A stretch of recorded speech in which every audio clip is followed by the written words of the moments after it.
Hello everyone, welcome to my little corner where there is no wrong way to play with paper. And today I am so excited because we are going to start the Scrapping with Quilt series. Now, I kind of mentioned it a few times over the last 6 months. I have wanted to do this for a while, but I just kept getting busy and life, right? But we are going to do it. Today's the day. We're going to go over the first pattern. Now, if you are a quilter, then you will understand a lot of this easier, but don't panic if you're not. I am going to break it down. We're going to start with an easy pattern, and we will eventually move on and on. I am going to show you how to do the pattern with paper, not fabric, and then I will show you a couple of layouts each time. So this first video is going to be a ton of fun. I hope you will join me as we do it. I'm gonna do 4 videos right out of the bat here in the next couple weeks, and then we will just do one now and then and continue to add to the series.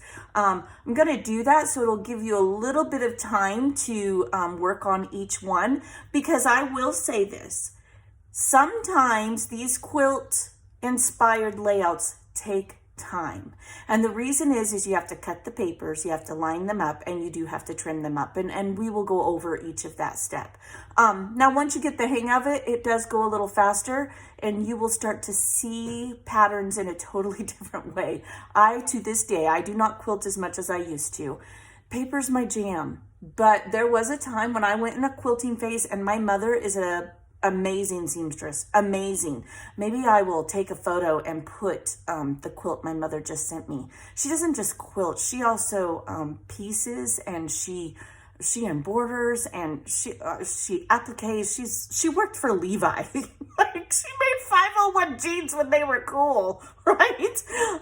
So my mother is the seamstress. I can do it, but it's not my thing. You have to be very precise with fabric or it doesn't line up. With paper, I can kind of maneuver it. So I still like the patterns. I see a lot of the geographic designs that speak to me as a Native American. So that's kind of how it goes for me. And when I want to do a Native American layout about my heritage, I would say 50% of the time I do some type of quilt pattern. And that'll make more sense later too. All right, so the first one we're going to do is called log cabin. Now, almost all patterns are squares and rectangles. Now you can get more advanced and get into circles and hexagons and triangles, but even then, the triangle is a base of a square, right? Because you can take a square, cut it in half, you have 2 triangles. So almost all patterns are squares and rectangles. Well, that leads us, we can use our scraps a lot on this. It is literally how I use up a lot of my scraps. I have shown you guys in the past how to make the 6x6 squares with the border strips. And I've showed you a layout with those and all of that throughout the process. And I may just make that one of the extra videos sometime. But if you've watched me, you've seen me do that.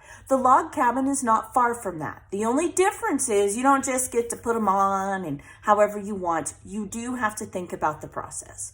So I'm going to make a 12 by 12 square of a log cabin design. And I will put all of the measurements below in the description, okay? I do encourage you to use your scraps. Do not panic. It will be okay. We will figure it out together, and we're just going to take it one moment at a time. So it might get to be a little long, but hopefully not. I've tried to be as organized as possible to make it short. And I'm just gabbing away, wasting time. Okay, so let's start. Now, when you do a log cabin, I will put a picture of a log cabin design up here. The most important thing I would tell you when you do that is pick 2 very contrasting colors and then a center to start with. So for me, in this one, and I'm going to show you guys other colors when I show you my layouts, I picked this paper. Now, you got those busy papers you don't know what to do with? Use them in a quilt as a center. You can pull colors off of that and use up a ton of scraps. So You guys also know when I sort my scraps and the scraps to embellishments, I have told you 100 times, sort them by color, monochromatic. You're going to pull those out when you do this. Trust me when I tell you that. So it is worth your time if this is something that you enjoy. It is worth your time so you can use up what you have. So this is a wonderful series for all of those things, and I hope that it inspires you. So you want to pick a paper that you want to start with, okay? So that is a 2x2. And then I picked red from here because you guys know why I picked red. It's a given, right? So this first one is going to be 1x2, and this one is going to be a 1x3. And just like that, we will have a bigger square, right? Do you see that? So I have a square, and now I have 2 rectangles, but then I have a large square. You will start to think this way over time. It will happen. Then we are going to go to the next red, which is going to be a 1x4. Okay, this will make sense as we go. And the next one will be a 1x5. Now all a log cabin is taking one square with a bunch of rectangles, making a bigger square. That's all it is, nothing more. The next one is going to be a 1x6, okay, by a 1x7. Now, at this point, you're gonna notice each time we go up 2, okay? So the first one is a 1x2. The next one is a 1x4. This one is a 1x6. And the reason is because you're going to have this hangy on each time, okay? So you're probably going to guess the next is 1x8 and 1x9, okay? So here we go. Did I pick the right ones? I did. I'm doubting myself over here. 1x9. And last but not least, we are going to have a 1x10. Whoops. And a 1x11. Okay? Now I'm sure you're thinking to yourself, well, it's a 12x12. Yes, but we have another color to do. So this side will be a 1x3, where this was a 1x2. This is a 1x3 because we have 2 inches plus the 1. So it's going to be a 1x3. Now I've decided to go with blue on this. Oh, there goes my computer, I'm sorry. And this one is going to be a 1x4. And I'm sure at this point you understand we have to have the extra for this block to overlap. So then we have 1x5 and 1x6. Now, when you go to glue this down, I suggest you start with the outer layer, and you'll see why. Then we have 1x8, 1x9, oh, whoops, 1x5, let's see here. 1x3, 1x4, 1x5, 1x6, 1x7, 1x8. These ones are going up by 2, and this one is just adding 1. So then we're gonna have 1x9,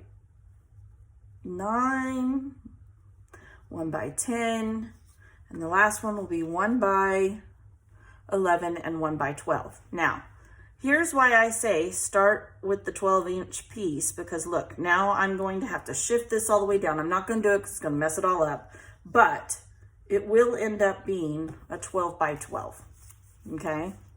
So when you go to glue it down, I would first start with this piece right there, okay? And you're going to glue it. Now, tacky it, glue it, however you want. I glue because I just like it to be stable, and I do not tuck anything in these layers.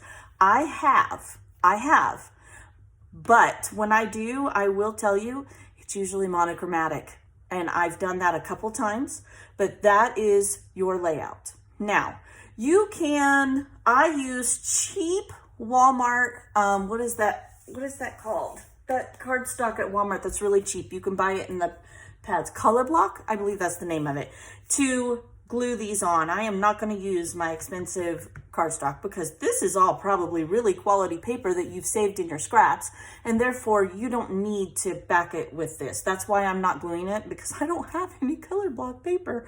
I used it all in preparing for this series. So you would glue all of this down. And you can, if you want, if you are brave and you want to measure this in the middle, go for it. I do not. I start and I glue this one down first, and then I just go from there once I have my design. I usually will lay this out on here and then glue it on the paper. So should I do that? Maybe I should do that really quick, just because it is the first one. I want you to totally understand what I'm talking about. So see, once again, I'm using my mat. I mentioned the other day, if you do not use a mat, and this is a fabric mat, that's what these are. They are not, I mean, I guess it's considered a craft mat, if I'm being honest. I've always seen it as a fabric mat, but that's because I'm a quilter. Well, was. I'm not now. I really haven't quilted in years. I made all my kids' quilts.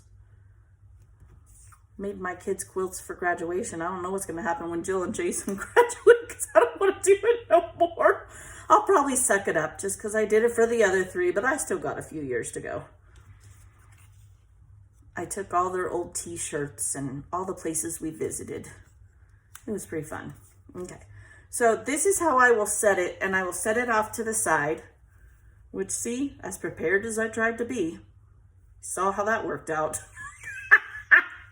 So why do it right? No, I shouldn't. Oh, it could have been worse. Could have been worse if I wouldn't have prepared as much as I did. Who knows what would have happened? Okay. So this is how I would set it on my board as I was cutting my papers. Literally, this is what I do. I sit, I cut them, and then I put them on here. Okay, so now I'm going to push this to the side. You guys see it. It is a 12 by 12 block. And then when I go to glue it, I would take this 12 by 12 right here, and I would glue it right on here. I would start there, because once you get this one and this one done, right? All you gotta do is line it up. You don't have to stress out no more. The only two you're gonna have to make sure and be super careful on is this. Other than that, you just get to follow the paper edge. So then I would turn this way, and I would turn my board, and I would just start laying them out. And they will be 12 by 12. It'll fill up the whole thing. Now, once you do that, you'll want to trim it up, because I don't care how good you are. Well, maybe some of you are so good you won't have to, but I do like to trim up the edges. It will happen. It just will. Now, this is what you can do with that layout. You can back it. You can choose to leave it exactly like it is. You could trim. You can still do a 1/4 of an inch by 1/4 of an inch, but instead you want to do like a 1/4 of an inch at the top and a 1/4 of an inch at the bottom, because if you do it just on the top or just on the bottom, it's going to end up not looking right, and you're not going to like it. This is what one looks like when it is backed. And when I do light colors, I back in black. Say that 5 times. Oh my gosh. And the reason being is I took the time. Like I said, this is time consuming sometimes. Now you'll get used to it and you'll get faster, and it won't be such a big deal. But light colors, I do in black. That's a rule of thumb in quilting also. It makes the quilt block stand out, which is what we want, right? And for those of you that like really busy layouts, oh, this is your jam. I'm telling you. Now, this was inspired for me by this. I literally went by Till and Pink, and because she had on a pink shirt, and this is Miss Mary of 2021, and I took some frames and I took some embellishments from RTS Embellishment Swap, and I just made a quick page. You don't embellish a lot. At least I choose not to embellish a lot, because I want the quilt block to stand out. This is almost a little bit much, but now you can do this in several different ways. I'm going to show you another way. You can do it in a smaller scale. You can start by a 1 inch and a 1 inch, right? This is one I did of myself. Now I'm going to journal here. I haven't done that. I've been too busy. But I did 2 of the exact same blocks, and I did 1 inch, 1 inch, and these are 1/2 inch. Guess what? 1/2 inch all the time. Border strips. You can use border strips to do this. This is when sorting them monochromatically comes in handy, because boy, can you use them up. You could do just 1.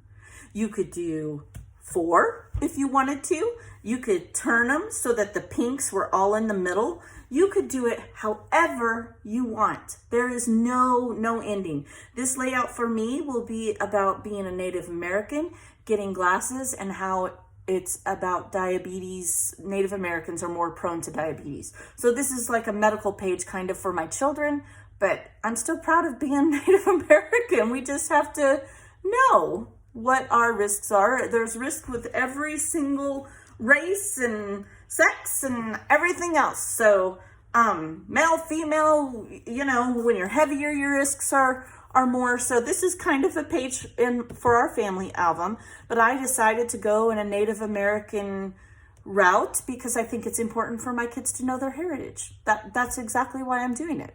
So you will see there is not a lot of embellishments because I want these blocks to stand out, and it will be full because I have quite a bit of journaling to put here. So I'm actually going to print it on the computer, maybe back it with the same papers I did on my photo, and that's it. It's very simple to do. You can do this in an even smaller scale. You can do it in a larger scale. You could start with a 4x4 and have larger strips. Whatever the middle square is, make sure that your strips are to scale. So I will put the links below for the large log cabin one, just like this. And you can adapt it to there however you want, okay? I want to show you that you can use these. Don't think you're just gonna put all these together and you're not gonna use them, because you are. Let's say you wanna do it and you don't really want to scrap it that day, because again, this takes a while. It's not for the faint of heart, but I love playing with paper and it makes me happy. So yeah, that's what I do. I have these backwards because I was playing with them. Guess what these make great? They make great base pages. I did a black and yellow one time. Oh my gosh. I did a little B square in the middle, a 3x3, and I did one side black and one side yellow. It is to this day one of my favorite layouts I've ever done. It's in my daughter's album in Washington, or I would have dug it out and I would have shown you 100%. Log cabin is a really simple one. That's the one we're starting with. And I hope you guys enjoy this series. I do. I tried to make it short. I think we're under 20 minutes. Woohoo, I'm proud of myself. If you guys want to see, you know you are a quilter and you know of a pattern you really want to see, then we will do it. I know I'm going to do the bear claw, but that one's coming probably later down the road because that's getting a little more complicated. Right now, I want to do squares and I want to do strips. But if there's one that you really like and you want to see me put it on paper, I'll try. Why not? Okay, get out those scraps. Play with those papers that you think you're never going to use and they're piling up in a drawer, in a basket. You're not sure what to do with. Make some quilt blocks. You'll have a lot of fun. And show me. Oh, if you're on Facebook, on Love RTS, show me. I want to see it. You'll see this post on there. All right. You guys have a very, very blessed day. And I will see you later with another quilt block. Bye.